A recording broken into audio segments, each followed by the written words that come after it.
How many of you think that your weakest link in the real estate strategy right now that you are either already doing or you're starting to do is that you don't know how to sell these properties? You don't know where the buyers are, and you feel like you're scared of getting a property under contract because at the end of the day, who is going to buy it? You don't have a buyer. You don't have a buyer's list. And a lot of time this stops people in their tracks before they start real estate investing. And this is something I see with a lot of the students I work with. They're so gung-ho about going out there, finding properties, putting properties under contract, which is very important. But then what do they do with this property? They don't have a buyers. Oh my God, I need to start from scratch now. What do I do? What if I get stuck with the deal and I can't close it and I have to cancel the contract? And they start getting all these fears and waking up in the middle of the night and say, I can't close this deal. I don't have a buyer, right? And so we're going to focus here. We're going to talk about today about the buyers and some important realizations you have to get to before you even get into getting a buyer's list. One of the things you have to realize, and this is more of a mindset shift, as a real estate investor, you have a lot of control. The property, the person that gets the property, the person that gets the deal, you have the knife by the handle, right? You have the inventory. You have the prime goods here, which is real estate. And then you have to find the buyers, but the buyers are the ones that need you more than you need them. And instead of chasing all these buyers and worrying about these buyers, you need to step into with a different mindset and saying, you know what, I have the prime goods here. You need me more than I need you.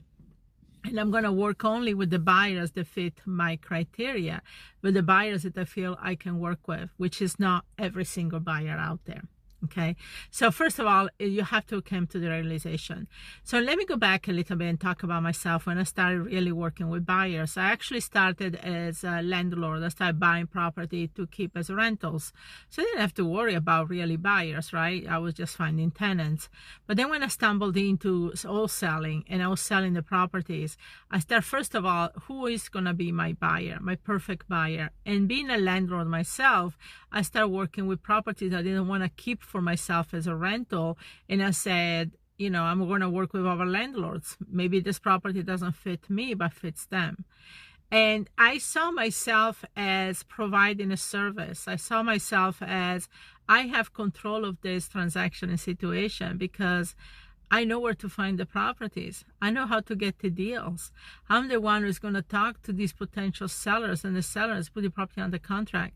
I have the prime material that everybody wants. So I went into it totally believing that.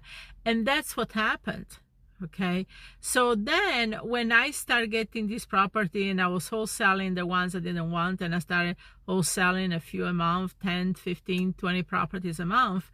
And I always came from that mindset. And I also made it in a way that it was going to create scarcity. It was going to create kind of this, frenzy of wanting my properties. And I expected that. I knew that was going to happen every single month. So I wasn't marketing the properties all the time. I was marketing it only the first week of the month, putting up a newsletter. In the beginning, it was written letters. Then it got into emails, right? So it has evolved over the years. But the thing is, I don't market the properties 24/7. I create frenzies. I create demand. I create a certain supply first and then the demand. But they know and they expect to work with me under certain terms. So when you work with buyers, the first thing you have to do, you have to train your buyers. You have to work only with certain buyers. And this brings me to another important point, that you don't need a huge buyers list. I work with wholesalers that have thousands of buyers on their list, and they still come to me to say, hey, can you help me sell this property? Because their thousands of buyers on their list are not that responsive. And I have a buyers list in different areas, but in one area, I have only a couple hundred on my buyer list, but they're super responsive. Every time I put something out, they come out and there is this frenzy. They want to buy because I've trained them to act a certain way and to expect certain things from me. And the ones that I cannot work with for whatever reason, they're not on my buyers list, or I remove them. I purge my buyer list all the time, at least 2-3 times a year. If you don't open my emails, if you're not responsive, if you don't answer my calls or my texts, I'm not going to work with you, right? So that's the first thing you have to do. You have to become a commodity. You have to think of yourself and your brand as a commodity, as somebody that they want to work with more than you want to work with them. And then you have a selected buyers list.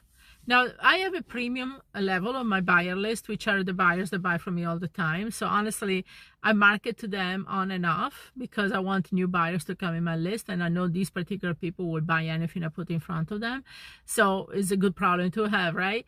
But the thing is, I want to create and get new buyers. So sometimes I market to them first before I market to the list. Sometimes I'll give them some properties here and there that are not on the list. But the thing is, I train my buyers list. Now, where do you find buyers? Where do you find these kind of buyers? Well, the thing is this, you're going to go out there and you're going to approach people that already bought. That is the lowest hanging fruit. Find properties that have sold cash in the areas where you're going to get your deals. And then but the most important thing is that you qualify these prospects. So I find them from people that I purchased in the past. I find them from putting ads out there, putting posts on Craigslist, Marketplace, paid ads, RIA meetings, referrals, all the sources that everybody got. And then when you get these prospects coming in, this is where the work starts. Instead of just collecting a bunch of names and emails and phone numbers, you really want to qualify them, right? So we have a 6 question qualifying thing that we do. And now we're not going to ask the questions like in a survey. We're weaving them into the conversation, but we have 6 questions that we ask them to really see if they fit in the criteria, and then we score them. And so if they score at least 4 out of the 6 questions, they then get up on our buyer list. Otherwise, they're not. They're not really the type of buyers we want to work. So questions like, when was the last time you purchased a property? What type of property you purchased? What is your price? Things like that, common question. But we're more interested in saying, what are they purchased recently and what are they looking for, right? And then as they answer their questions, I also listen to how they talk. I also listen in between the lines, how they sound. Did they sound that they're some eager, they want to work with somebody? Are they sounding like, kind of arrogant and think they know everything, right? So, oh yeah, no, I buy only stuff that's 70 cents on the dollar, or, I've been buying for 20 years and things like that, they turn me off completely. And I'm saying, no, you know what? That's great. But in my mind, I don't want to work with you. So I go for a qualifying process because I'm looking for quantity. I'm looking for quality. I'm looking for people that there is a mutual trust going. Yes, of course, I'm going to give you a good deal, but don't expect me not making any money, basically, right? It's a two-way street.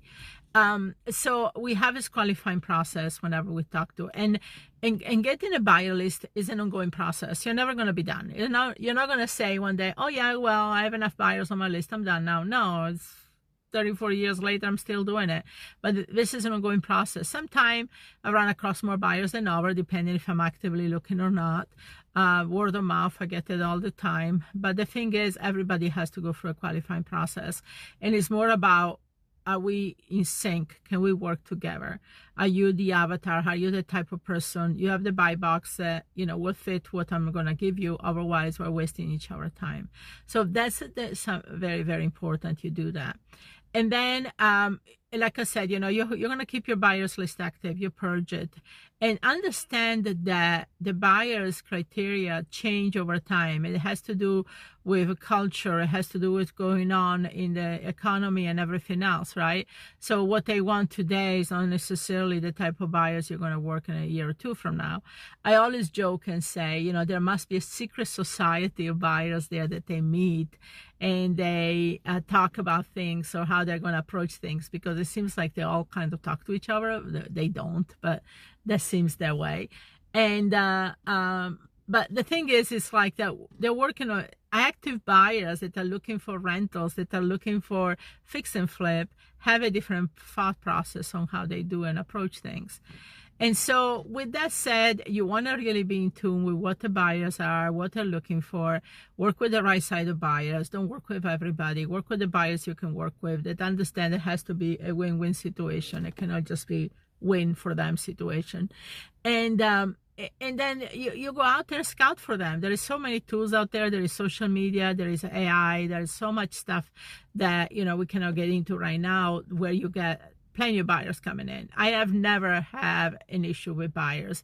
And then as you get properties under contract, then you use the properties to really kind of get more buyers in, right? You kind of use them as a bait. So when you have properties on the contract, it's so much easier than when you're trying to do it in the beginning where you're kind of selling hypothetical properties. I'm going to get a property in this area. I don't have one right now. But when you start getting properties, use that property. Even when it sells, if you have a buyer in the first 24 hours, you still use it to get more buyers. Say, no, it's sold, but we have other ones coming up. It's kind of what I call the car dealer technique. You walk, you see this ad in the Sunday paper about these cars, and you call in, sounds like a good deal, and they call in and they say, no, this one particularly sold, but we have other ones like it, so kind of use that tactics. But the fact is, I always have plenty more buyers than what I'm willing to work with. And then when we have property under contract, we go and send it to our premier buyers list, and we send it to our general list, and we market it out and use this property to get more buyers. So that's why I say I always have a buyer. The most important thing is that I want you to understand is be selective. Work with the people you want to work with people that make your life easier, not harder as a real estate investor. You are in control of the situations here. You have the steering wheel of the transaction in your hand. And I'm not driving, I'm parked. You have the steering wheel of the transaction in your hands. You have control. You have the knife by the handle, not them. And they should be thankful to work with you. Okay. So this is a lot for you to take in. It's a lot of more mindset and more, but some strategies. I gave you quite a bit of strategies because it works together. And once you understand how to work with and weave this into your process, trust me, buyer will never be an issue. Selling property will never be an issue. And actually it will be a fun process. We have a 10 steps disposition process that we use to sell properties, which also includes in getting buyers on board. And we're going to share a lot of it during the workshop that we're going to be hosting here about this process.